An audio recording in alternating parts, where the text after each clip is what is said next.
What's up, guys? My name is Marcus Huskins, and thank you for joining me. As always, if you're finding this content useful, please go ahead, do me a favor, and hit that subscribe button, and I appreciate your support. Okay, so moving right along, we're working in Studio One version 4.1.1 Professional today, and I wanted to take a moment to talk about a couple different shortcuts that we have when working with the Chord Track. Now, I've already gone ahead and done a lot of video content on the Chord Track, so it's worth having a YouTube search, or you can find some information on my channel here as well. In addition to that, a lot of other content creators have covered this, so if you're not familiar with that, go ahead, have a look at some of those videos. Now, having said that, I want to talk about a couple shortcuts that we can use. So when we're working with audio, as many of you may know, we can actually extract the chords or detect the chords that are in an audio file. So for example, in this case, let's go ahead and have a listen to this one.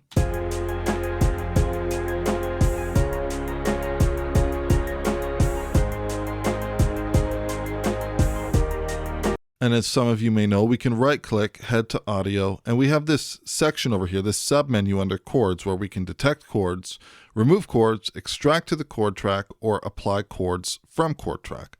So in this case, we would go ahead and we would detect the chords. It's gone ahead and done the chord detection. If we wanted to make any changes in the editor over here, as long as our Chord Track is visible, we could select these chords and make any changes if it didn't do the proper chord detection. In this case, I'm just going to leave this be though. And then from here, of course, we could right click again and we could extract to the Chord Track. And that would essentially take the chords that were detected and it would bring them here. So this works exactly as it should, but there is a shortcut if we essentially wanted to end up with that result, that we're detecting the chords and then extracting them to the Chord Track. We can actually simply just click and drag directly into the Chord Track, and you'll notice that it does both of those steps in one. So essentially, instead of having 4 clicks, we have 1 click with a drag and drop, and it's doing the same thing. Now, in the end, I would always recommend or advise that you would go in and just double check to make sure that all of these boundaries are residing on the proper beat or bar marker over here, just to double check to make sure that you have the proper chord track arrangement. That's something that I like to do just to make sure everything is exactly as it's supposed to. And then as we know, a byproduct of the chord track is that after we've detected the chords, that if you have any track, whether it's an instrument part or an audio event, as long as those tracks are set to follow, we could then, for example, bring this in. We'll just duplicate this out.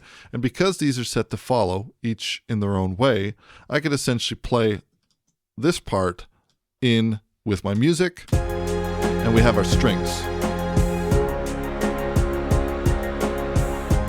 If we wanted to make any changes, we could also change the mode.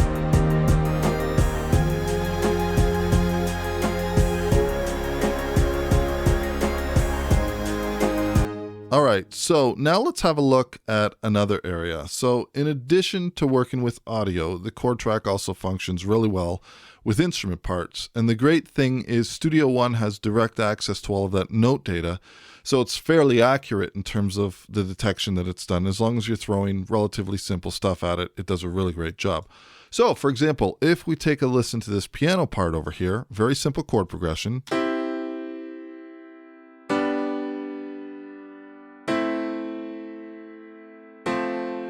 So simple for us to just simply click and drag, and now we have all of the chords from this piano part. They've been extracted to the Chord Track in that one step. So let's take another look at something else though. I've taken this piano part and I essentially copied it down to 3 different instrument tracks. Now on each of these instrument tracks, they have their own instance of contact, which is triggering.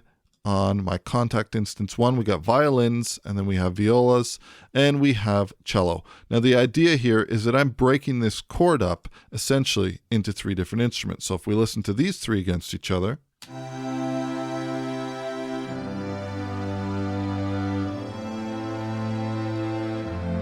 we'll let that pass through here as well.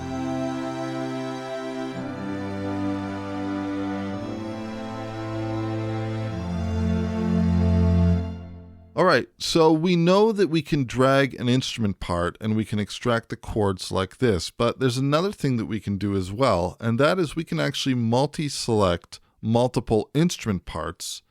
As long as they have information and note data that's relevant to the chord progression, we can actually multi-select these and drag them, and we will get the same result over here. So Studio One is basically adding up all of the note data together, and it's having a look at how it's spread out through the different instrument parts. And it has actually extracted those chords over here. Let me actually go ahead and turn this off because it can be a little bit confusing. So if I take a look at these parts over here and we drag them up, it's gone ahead and done some changes. And if I go ahead and take a look at these parts, which are slightly different, you notice that on the last bar over here, the last measure, as opposed to the straight F, and we'll just mute our piano, we are playing something slightly different. So we have a different chord over here. We've got our root note as opposed to just a straight triad. So pretty simple video, but just something that I thought was kind of cool and maybe some people weren't aware of is that we have this drag and drop with our audio event straight to the chord track, which will detect the chords and extract them to the chord track. And in addition to that, we also have the ability to multi-select instrument parts, and we can drag those to the chord track. And it does a pretty good job when you're working with basic material of extracting the chords based on multiple instrument tracks as opposed to just one MIDI event or one instrument part that's containing all of that information, like we have here with the piano part. So anyways, that's all the time I have available for today. I hope that you got something from this video. Any questions or comments, please leave them below and I will do my best to get back to you. As always, if you're finding this content useful, please consider hitting that subscribe button and we'll catch you in the next video. Cheers.